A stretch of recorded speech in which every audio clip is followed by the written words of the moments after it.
And then 1995 rolled around, and I saw what was going on with the future, with digital stuff going to come in. I felt this was coming, and there was some. I understood that there was some hearings going to go on in Washington concerning digital performance rights. And I called an MMF board meeting and spoke to my guys and said to my people and said to them, well, we got to take a stand here, with this digital performance rights situation that's going down. Otherwise, we're going to get screwed with that.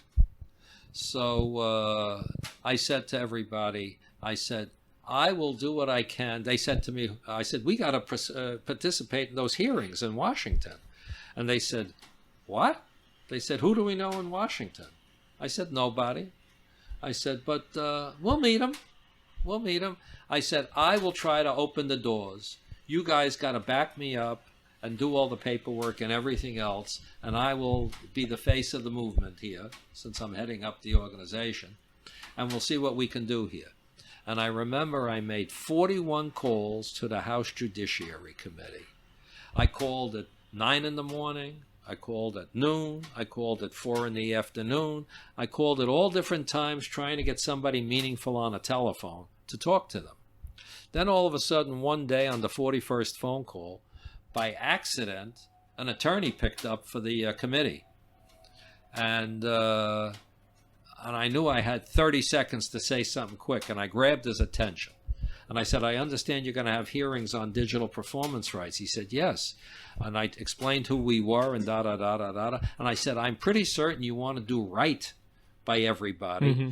And he said, absolutely. I said, but how could you be doing right when creators, when the artists and managers are not even represented at this hearing? It's just the corporations, and the unions.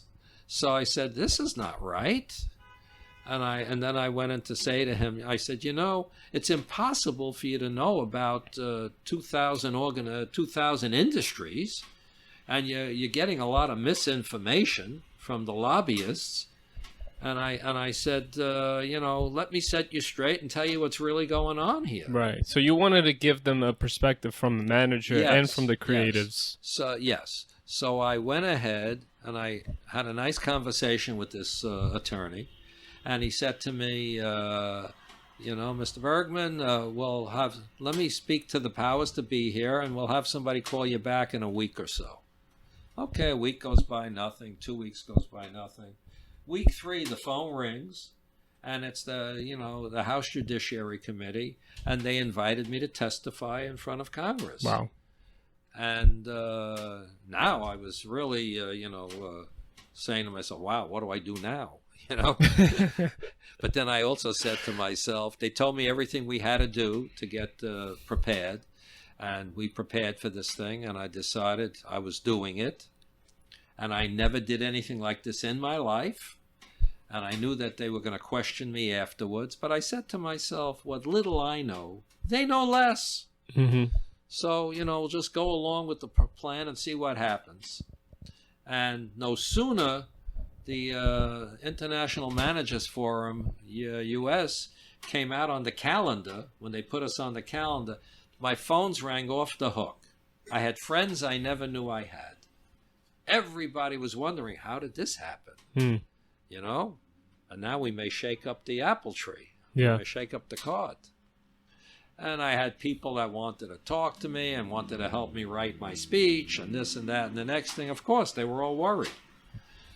And I had some people from the RIAA back then come to me at the time. And, we went out to eat.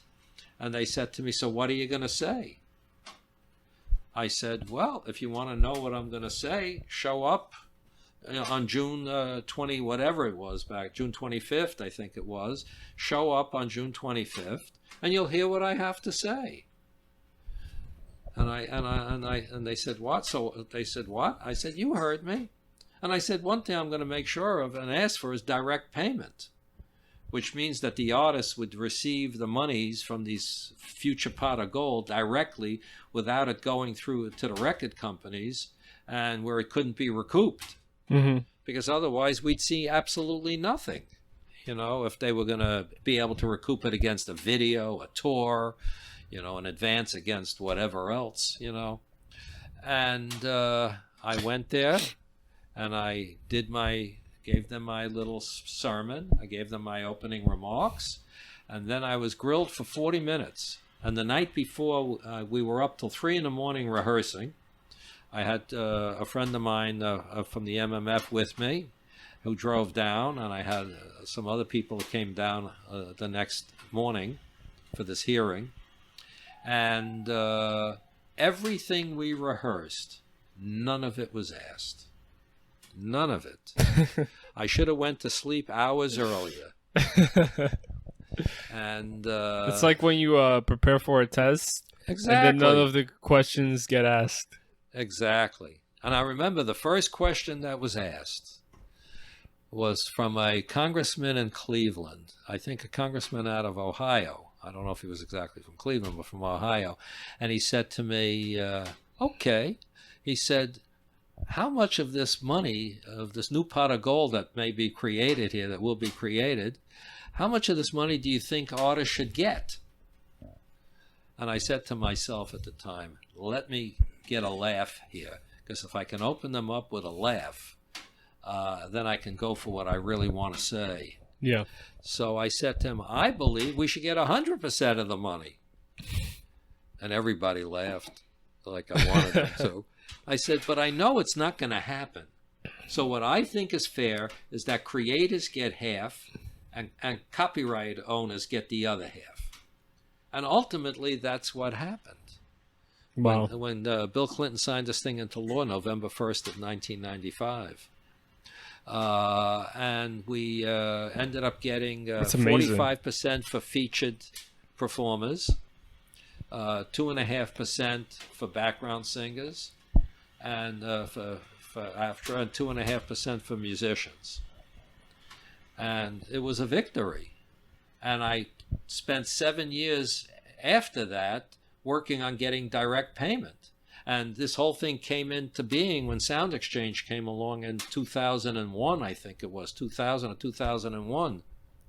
And we ended up getting, you know, we had to work that situation over to make sure that we got direct payment, you know, and because I woke up one day and I said, we're going to have to build another organization to compete with Sound Exchange.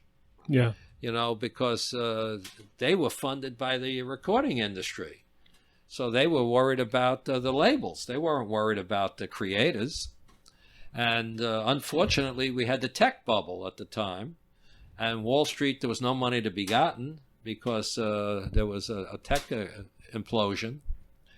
And the windup was that we, you know, maneuvered and maneuvered and maneuvered to finally get direct payment, which we got.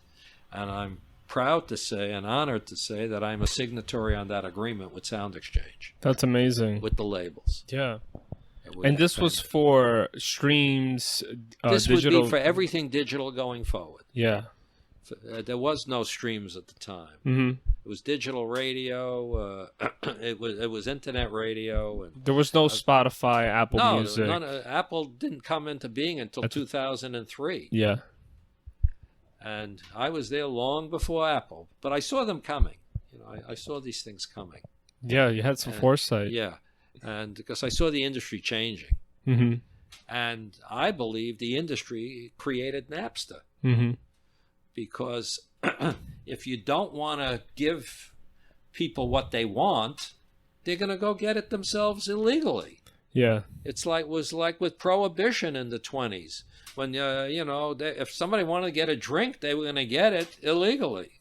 You know, they would find alcohol somewhere. Yeah. Get it under the table.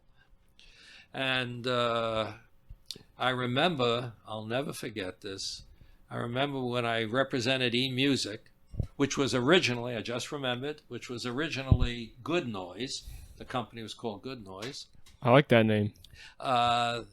They asked me if I can go get major label content. And they said, I was told by Gene Hoffman, the then president, the then head of the company, who was 23 years old at the time, he said, Barry, I'll give you a blank check. take meetings. I says, what's a blank check? He said, $100 million. I said, what? He said, yeah, $100 million, go get me major label content. And I took meetings at Sony, I took meetings at Warner Music Group, and I took meetings at EMI, we took meetings. Couldn't get a song, couldn't get one song. Wow. They figured if I'm offering them millions of dollars, it must be worth more. Which they should have taken the money, because we would have sold 22 downloads, and they would have had millions of dollars each. Yeah. But it didn't work that way. So all of this, the Digital Performance Right Act was a big highlight. It was big for me. And it really put money into the pockets of artists and managers. And that's what I set out to do with the MMF.